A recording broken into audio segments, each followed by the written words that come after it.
सुप्रभात, नमस्कार दोस्तों। आप सभी का स्वागत है आपकी इस छोटी सी करंट अफेयर की क्लास में। इस वीडियो में हम 10 से 15 मिनट में जो भी इम्पोर्टेंट पॉइंट्स करंट अफेयर के बनेंगे, उन सभी पॉइंट्स पे डिस्कस करने वाले हैं।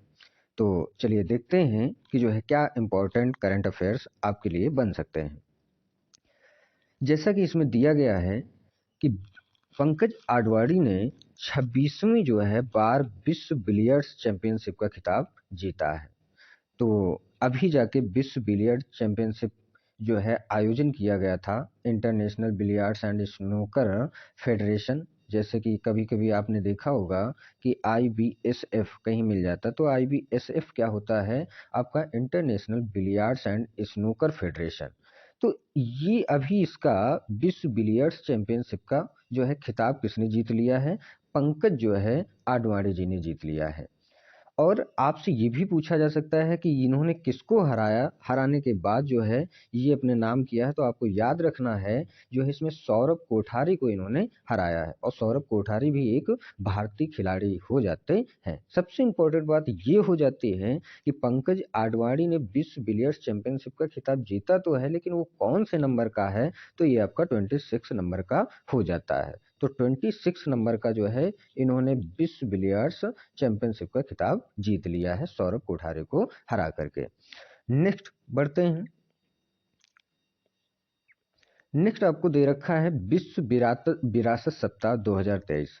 विश्व विरासत जो सप्ताह है वो आपका 19 से लेकर के 25 नवंबर तक मनाया जाता है। विश्व विरासत स्थल ये 19 से 25 जो है नवंबर को क्यों मनाया जाता है, इसके पीछे क्या रीजन है देखते हैं।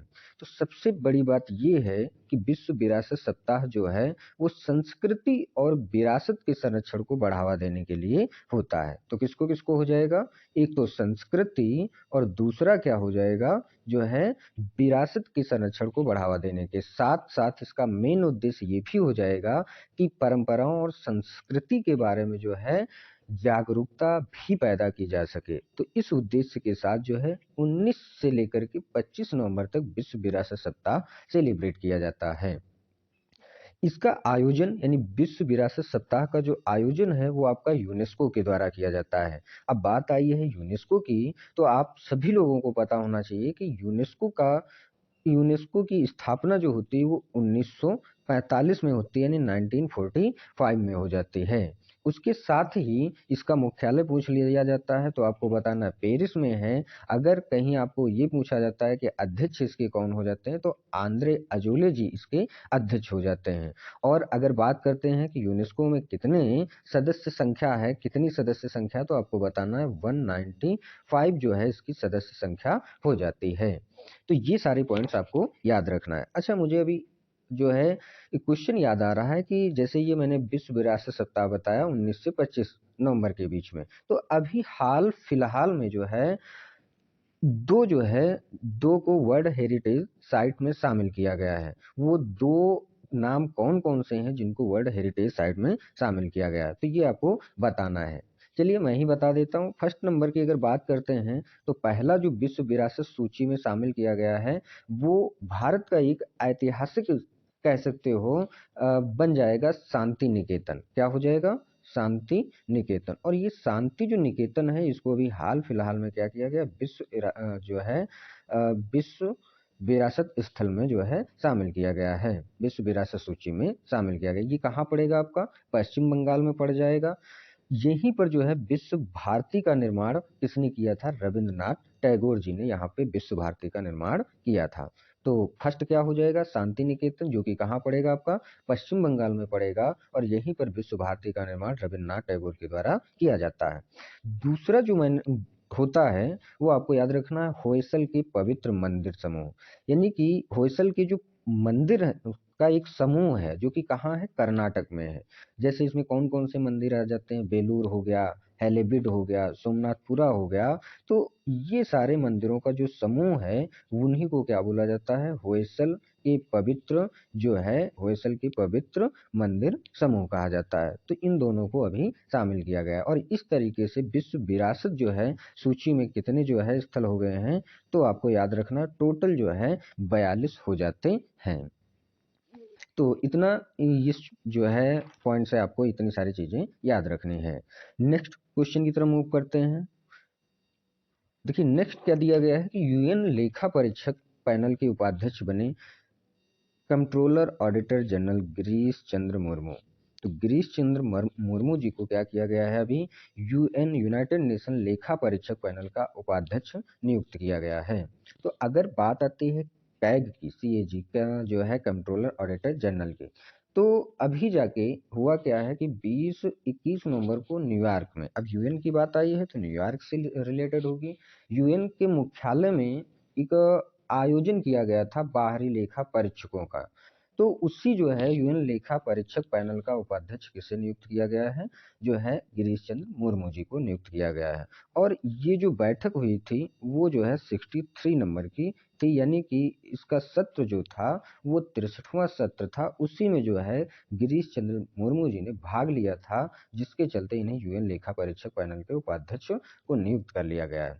अब बात आई है यहाँ पे यूएन की।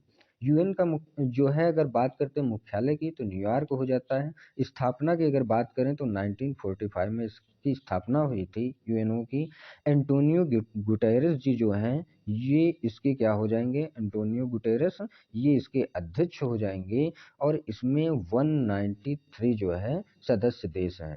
193 में जो सबसे लास्ट वाला है यानी कि 193 नंबर का, वो आपका हो जाता है दक्षिणी सूडान। तो दक्षिणी सूडान जो है यूएनओ का नवीनतम जो है सदस्य देश हो जाएगा। अब इसमें एक टर्म और आपको दिखा, मैंने जैसे यूएन के बारे में बताया कि यूएन 1945 में स्टेब्लिश हुआ, एंटोनियो गुटेरेस इसके अध्यक्ष हो जाएंगे, दक्षिणी सूडान इसका जो है 193 नंबर का सदस्य देश है। फिर उसके बाद एक टर्म आपको दिख रहा है कैग। तो कैग के बारे में भी जान लेते हैं, कंट्रोलर ऑडिटर जनरल। इसके लिए जो पूरे आर्टिकल होते हैं एक तरीके से 148 आपको याद रखना है। इसके लिए जो आर्टिकल दिया गया है वो कौन सा हो जाएगा, 148 नंबर का आर्टिकल हो जाएगा। तो ये 148 आर्टिकल इसके लिए है, सीएजी के लिए। अगर आपसे पूछे कि जो है सीएजी की नियुक्ति कौन करता है, तो आपको बताना है कि राष्ट्रपति के द्वारा इसकी नियुक्ति की जाती है। जो है वर्तमान में अगर आपसे कहा जाए सीएजी कौन है भारत के, तो गिरीश चंद्र मुर्मू जी हो जाएंगे। फिर उसके बाद नियुक्ति राष्ट्रपति के द्वारा होती है और इसको हटाने की जो प्रक्रिया होती है एक तरीके से संसद के दोनों सदनों के समावेदन से इनको हटाया भी जाता है। लेकिन ऐसे नहीं कि जो है सिंपली सदन के दोनों मतलब संसद के दोनों सदनों ने बोला और हटा दिया गया। पहले इस पे क्या होना चाहिए, कदाचार और असमर्थता के आधार पर ही संसद के दोनों सदनों के माध्यम से समावेदन से इसको हटाया जा सकता है। अगर इसकी पदावधि की बात करें सीएजी की, तो सीएजी की जो पदावधि होती है वो होती है 6 वर्ष या फिर 65 ईयर, यानी जो भी पहले कंप्लीट होते हैं। अगर 6 वर्ष कंप्लीट होते हैं तो 6 वर्ष, अगर 65 वर्ष की आयु हो जाती है तो भी वो सेवानिवृत्त कर दिया जाता है। और सेवानिवृत्ति के बाद ये कोई भी पद धारण नहीं कर सकता है। अगर और बात करते हैं सीएजी की, तो सीएजी क्या होता है, एक सार्वजनिक धन का संरक्षक होता है। जो भी पब्लिक जो है मनी होती है उसका एक तरीके से देख रेख करने का काम इसका होता है। साथ में जो भी भारत या फिर भारत के जो भी राज्य हैं, संघ राज्य हैं, उनकी संचित निधि से जो भी व्यय किए जाते हैं वो सभी के सभी एक विधि के अधीन हुए हैं कि नहीं हुए हैं, इस बात की संपरीक्षा करने का काम भी किसका होता है, गिरीश चंद्र मुर्मू का होता है। यानी कि वर्तमान में इस तरीके का काम आपके सीएजी गिरीश चंद्र मुर्मू जी कर रहे हैं। अभी इनको क्या कर लिया गया है, यूएन लेखा परीक्षक पैनल का उपाध्यक्ष नियुक्त कर लिया गया है। नेक्स्ट स्लाइड पे देखते हैं क्या इंपॉर्टेंस हो सकता है हम सभी के लिए। भारत ऑस्ट्रेलिया 2+2 वार्ता, भारत की तरफ से ये दोनों लोग जो है शामिल हुए हैं और ऑस्ट्रेलिया की तरफ ये दो लोग। तो अभी जाके भारत और ऑस्ट्रेलिया के बीच 2+2 वार्ता हुई है।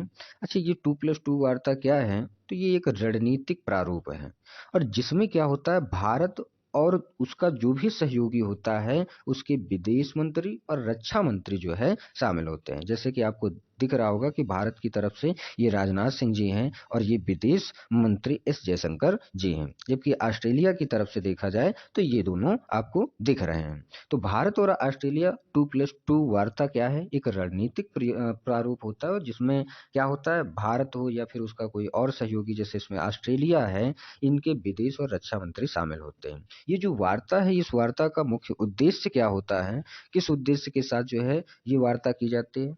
ताकि जो है रक्षा सहयोग को बढ़ावा दिया जा सके और जाके देश के बीच रणनीतिक संबंधों को और भी मजबूत किया जा सके। इसके लिए जो है ये भारत ऑस्ट्रेलिया के बीच 2+2 वार्ता संपन्न की जाती है। भारत जो है वो भारत के 5 रणनीतिक साझेदार हैं, यानी कि भारत जो है वो 5 देशों के साथ 2+2 वार्ता करता है। वो 5 देश कौन कौन से हैं, जैसे आपको याद रखना है। एक तो हो जाएगा अमेरिका। अमेरिका के साथ भी भारत 2+2 वार्ता करता है। दूसरा हो जाएगा, आपको दिख ही रहा है, ऑस्ट्रेलिया हो गया। तीसरा आपका क्या हो जाएगा, जापान हो जाता है। और चौथा आपका क्या हो जाता है, रूस हो जाएगा। और फिर जाके ये आपका रसिया हो गया। फिर आपका आ जाता है यूके। तो इस तरीके से जो है अमेरिका, ऑस्ट्रेलिया, जापान, रसिया और यूके, ये 5 जो है 5 देशों के साथ भारत क्या करता है, 2+2 वार्ता करता है। कभी कभी एक क्वाड में कितने सदस्य हैं, तो आपको बताना है कि 4 जो है क्वाड में शामिल हैं। अब वो कौन कौन से क्वाड में 4 शामिल हैं, तो एक आपका क्या हो जाएगा, भारत हो जाएगा, एक अमेरिका हो जाएगा, एक जापान हो जाएगा और एक ऑस्ट्रेलिया हो जाएगा। तो ये जो 4 देश हैं, इन 4 देशों को मिला करके एक कौन सा समूह बनता है, क्वाड समूह बनता है, क्वाड ग्रुप बनता है, भारत, अमेरिका, ऑस्ट्रेलिया और जापान। तो इन सभी देशों के बीच में जो है भारत 2+2 वार्ता का आयोजन करता है। नेक्स्ट स्लाइड पे बढ़ते हैं। नेक्स्ट स्लाइड में आप लोग देख रहे हैं कि जो है जल संरक्षण के प्रति जागरूकता फैलाने के लिए क्या किया है, मेघालय सरकार ने एक जो है अभियान की शुरुआत करी है और उस अभियान का नाम क्या हो जाता है, वाटर स्मार्ट किड अभियान। वाटर स्मार्ट किड अभियान आपसे पूछा जाएगा कि ये किसने शुरू किया है, तो मेघालय ने शुरू किया है। किस उद्देश्य के साथ शुरू किया है, जो है जल संरक्षण के प्रति जागरूकता फैलाने के लिए ये जो है दिवस सेलिब्रेट किया गया है। इसमें क्या है, सीएम कॉनरेड संगमा ने जो भी बच्चे हैं उनको जल संरक्षण के महत्व के बारे में बताया और उसके साथ ही वाटर स्मार्ट किड अभियान का आयोजन भी किया। अच्छा, ये इसलिए इम्पोर्टेंट हो जाता है क्योंकि ये जो योजना है वो आपकी जल शक्ति मिशन के तहत जो है चल रही है।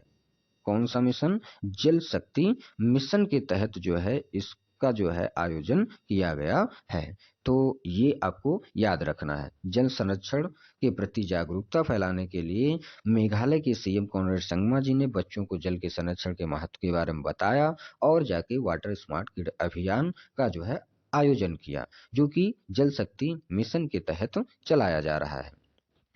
नेक्स्ट स्लाइड पे आप देखेंगे कि अभी जाके जम्मू कश्मीर के किश्तवाड़ के केसर को, किश्तवाड़ जम्मू कश्मीर में एक जो है ऐसा क्षेत्र है जहां केसर के उत्पादन से संबंधित है, जो कि तो वहीं के केसर को अभी हाल ही में जीआई टैग प्रदान किया गया है। तो जम्मू कश्मीर के किश्तवाड़ के केसर को क्या मिल गया है, जीआई टैग मिल गया है। अगर मैं बात करता हूँ केसर की, केसर आप लोग जानते ही हो इसकी क्या इम्पोर्टेंस है हम सभी लोगों के लिए, लेकिन फिर भी मैं थोड़ा सा ट्राई करता हूँ कि आपको मैं बेस्ट दे सकूं। जैसे अगर केसर जो किश्तवाड़ केसर है, किश्तवाड़ के केसर को जो है स्थानीय रूप से कुंग कहा जाता है। क्या कहेंगे हम लोग, कुंग कहेंगे। जबकि अगर बात करते हैं राष्ट्रीय स्तर पर, तो राष्ट्रीय स्तर पर इसका नाम क्या रहता है, केसर ही रहता है। तो राष्ट्रीय स्तर पर केसर और स्थानीय स्तर पर इसे क्या कहेंगे, कुंग कहा जाता है। केसर को जो है फारसी में जो है जॉफरॉन के नाम से जाना जाना जाता है और ये एक तरीके का मसाला होता है। इसके अलावा जो है भारत में जो भी हिंदू समुदाय से बिलोंग करते हैं वो केसर की सुगंध और उसके रंग को शुभ मानते हैं और माथे पर जो है तिलक के रूप में भी इसका प्रयोग करते हैं। तो अभी जम्मू कश्मीर के किश्तवाड़ के केसर को जीआई टैग प्रदान किया गया है। इसके साथ साथ अभी आप लोगों ने देखा होगा कि हाल फिलहाल में जो है कुछ जीआई टैग प्रदान किए गए हैं, उनको हम एक नज़र में देख लेते हैं। जैसे अभी जाके भद्रवाह राजमा, रामबन सुलाई शहद, ये कहाँ का जीआई टैग है? जम्मू कश्मीर का ही जीआई टैग है। भद्रवाह राजमा और रामबन सुलाई शहद। सलीम सागू, सलीम सागू यानी साबूदाना, ये तमिलनाडु का हो जाता है सलीम सागू साबूदाना। जलेसर धातु शिल्प, धातु शिल्प कहाँ की हो जाएगी? उत्तर प्रदेश का, इसको अभी जीआई टैग दिया गया। बेबिनका, बेबिनका जो है ये गोवा का हो जाता है, इसको जीआई टैग प्रदान किया गया है। उस्ता कला शिल्प, उस्ता कला शिल्प कहाँ का हो जाएगा? राजस्थान का हो जाएगा। मनकुराड आम कहाँ का हो जाएगा? गोवा का हो जाएगा, गोवा का मनकुराड आम। कोफ्तगिरी धातु शिल्प कहाँ हो जाएगी? राजस्थान। आप देख रहे हो यहाँ पे जलेसर धातु शिल्प उत्तर प्रदेश हो जाता है। उस्ता कला शिल्प बीकानेर राजस्थान। कोफ्तगिरी धातु शिल्प ये उदयपुर राजस्थान। बंधेज कला जोधपुर राजस्थान का हो जाता है। मैटी केला कहाँ का है? तमिलनाडु का। जदेरी नाम कट्टी कहाँ का है? तमिलनाडु का। चेदी बूटा साड़ी कहाँ की है? तमिलनाडु की। अमरोहा ढोलक उत्तर प्रदेश में पड़ता है अमरोहा। बागपत होम फर्निशिंग ये भी कहाँ पड़ेगा? बागपत उत्तर प्रदेश में। बाराबंकी भी कहाँ पड़ेगा? उत्तर प्रदेश में पड़ेगा। तो ये कुछ इंपॉर्टेंट जिनको हाल फिलहाल में अभी जीआई टैग प्रदान किया गया है, ये हो जाते हैं आपका। नेक्स्ट जो कि लास्ट है, आप देखेंगे दिया गया है कि चक्रवात माईकॉन्ग बंगाल की खाड़ी से टकराएगा। इस साल का ये चौथा तूफान होने वाला है। तो इस साल का चौथा तूफान किस नाम से जाना जाएगा? माईकॉन्ग के नाम से जाना जाएगा। बंगाल की खाड़ी एक बार फिर से हाई अलर्ट पर है। क्यों? क्योंकि अभी हाल फिलहाल में जो है एक चक्रवात आया था मिथिली, मिथिली के प्रभाव के बाद जो है एक चक्रवाती तूफान आने के बाद जो है मौसम संबंधी स्थितियां एक बार फिर से चक्रवाती जो है तूफान के संकेत दे रहा है। और ये कहाँ पे आने वाला है? तो ये बंगाल की खाड़ी में। मैं बात करूं, बंगाल की खाड़ी में जो है ये आने वाला चौथा तूफान होगा, जबकि भारतीय जो है क्षेत्र में ये 6 नंबर का हो जाएगा। यानी भारतीय जल क्षेत्र की अगर बात करते हैं तो उसमें ये 6 नंबर का होगा, जबकि जो है बंगाल की खाड़ी में ये केवल कितना, कौन से नंबर का होगा? चौथे नंबर का तूफान होने वाला है। अच्छा, इस जो है चक्रवात के आने से कौन कौन से देश प्रभावित होंगे? अब बंगाल की खाड़ी में आएगा तो आपको पता होना चाहिए, जो है बंगाल की खाड़ी में एक तो भारत हो जाएगा, दूसरा बांग्लादेश हो जाएगा और तीसरा म्यांमार हो जाएगा। इन देशों को ये प्रभावित करने वाला है। तो माईकॉन्ग जो है चक्रवात, ये आपको याद रख लेना है। तो इस वीडियो में बस इतना ही। आई होप वीडियो आपको पसंद आई होगी। वीडियो अगर पसंद आती है तो आप इसे लाइक शेयर सब्सक्राइब कर सकते हो। मैं बहुत छोटी वीडियो बनाने का प्रयास करता हूँ, लेकिन कंटेंट की वजह से जो है वीडियो थोड़ी सी लंबी हो जाती है। आप लोग अपने हिसाब से इस वीडियो को जरूर देख लीजिएगा। Thank you so much.